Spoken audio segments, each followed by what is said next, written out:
Welcome to the final video of Rethinking History. This is lecture 4 about history and identity. And next to remembrance, forgetting also plays an important role. So this video will be about identity and forgetting history. Connaughton mentions various forms of forgetting in his article, and we will also read his article this week. And one of his examples is forgetting as repressive erasure. This form refers to the destruction of cultural heritage, to the destruction of memory, with the aim to ruin the identity of a community. He also mentions forgetting in the formation of a new identity. For example, countries have been enemies in the past, but now they become friends and allies, and they forget the troubles in the past in order to cooperate in the present. Another form is forgetting as humiliated silence. For example, suppressing traumatic memories of German women who encountered sexual war violence during the liberation by the Red Army in 1945. Or painful memories of the Vietnam War. Was it perhaps a pointless war? Friedrich Nietzsche already wrote about forgetting in the 19th century. This was the century of antiquarianism, the era of a pervasive historicizing of everything in life. In 1874, Nietzsche published his book On the Use and Abuse of History. And he starts this book with a comparison between human beings and the cattle, so cows and bulls, and he writes, "Consider the cattle, grazing as they pass you by. They do not know what is meant by yesterday or today. They leap about, eat, rest, digest, leap about again, and so from morning till night, and from day to day, fettered to the moment. To witness this is hard for man, because he boasts to himself that human race is better than a beast, and yet looks with jealousy at its happiness." And Nietzsche continues with the human race. But he also wonders about himself that he is not able to learn to forget, and that he always hangs on to past things, no matter how far or how fast he runs.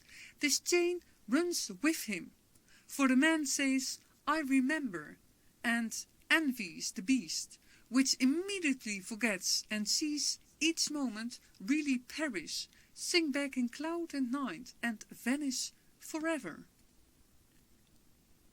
Hence, Nietzsche argues that too much history, as well as the lack of history, are harmful for people and cultures. And to make this argument clear, he distinguishes 3 forms of history.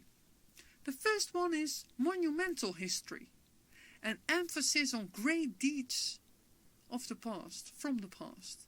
This can be inspiring, great persons and great historical deeds, but also harmful, because you can get a feeling that the past and the people were once great, but that you can no longer accomplish such great deeds. The second form is antiquarian history, that is, collecting traces of ancestors like a treasure, but that may result in freezing the past. So there is no critical view or ideas about how we can change the current state of affairs. It is all about collecting the past.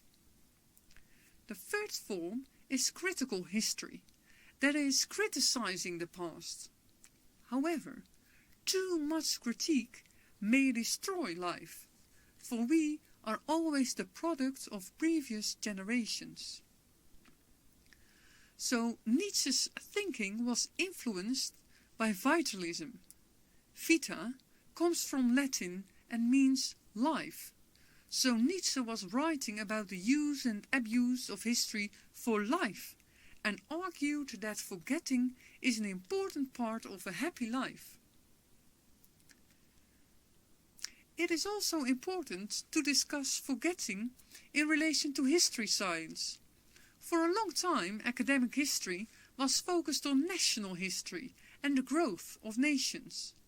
Historians wrote, for example, about national heroes and explained how they embodied turning points in a glorious national past. In general, historians paid little attention to marginalized groups and minorities. Until the 1960s, national history remained the dominant form of historiography in the Western world. The idea was a neutral, disinterested researcher who stood above the parties. However, as we know from week 2 of this course, this neutral ideal was in reality not that neutral. In the 1960s and 1970s, we see the demolition of the national frame. After World War II, the term nationalism became contested. Moreover, new social movements came into being, and they started to write histories from other perspectives. In this time, we see the emergence of social and economic history, of cultural history, post-colonial, gender and black history. And some people argued for a special Black History Month in February. However, not everyone was happy with the idea of a Black History Month, and they said it was even more offensive to dedicate only 1 month to Black history. Instead, they argued that Black history needed to be integrated in American history. It is part of national history and other histories, so why should we dedicate a special month to it, or even a special term to it? But another discussion was going on as well. Proponents of Black history were accused by traditional historians for being explicitly political and ideologically motivated, since they wrote histories in which they expressed particular perspectives and with an explicit function in mind. And they replied that this was more or less the same case with the more traditional historians, and that their selection of sources and topics was neither a neutral activity. In this discussion, we clearly see the influence of postmodernism. Historians write for a specific public and recreate identities. Nowadays, voices of marginalized groups are seen as very important because they can contribute to the deconstruction of grand narratives and the domination of Western history. In this context, post-colonial or subaltern history is also very important. Subaltern refers to any person or group of inferior rank or station, whether because of race, class, gender, sexual orientation, ethnicity or religion. In order to explain their goals, some people use the following comparison. Imagine being kidnapped and then, years later, breaking free. The world wants to hear your story, but instead of talking to you, they interview your kidnapper. Soon, the person who controlled you is writing your autobiography. Does that feel right to you? They continue and say, this scenario may seem absurd, but then why do we let European nations write the history for the former colonies? And this question bothered a number of academics in the 1980s, who together founded the movement known as subaltern studies. Nowadays, the story continues. For example, during the Black Lives Matter protest in the United Kingdom, campaigners sent an open letter to the Education Secretary, calling on him to decolonize the history curriculum and to make the teaching of Black history a compulsory part of the UK's national curriculum.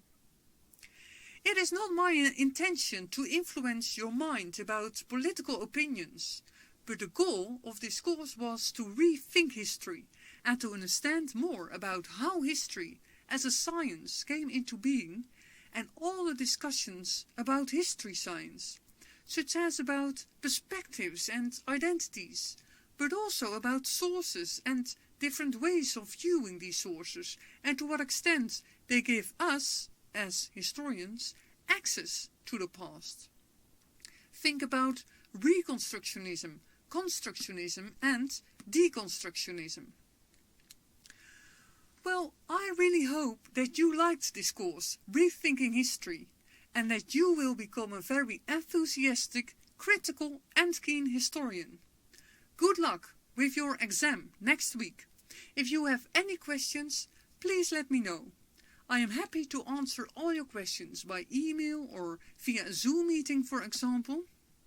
And for now, I wish you all a happy final week of Rethinking History. Have fun! Bye bye and thank you for watching this.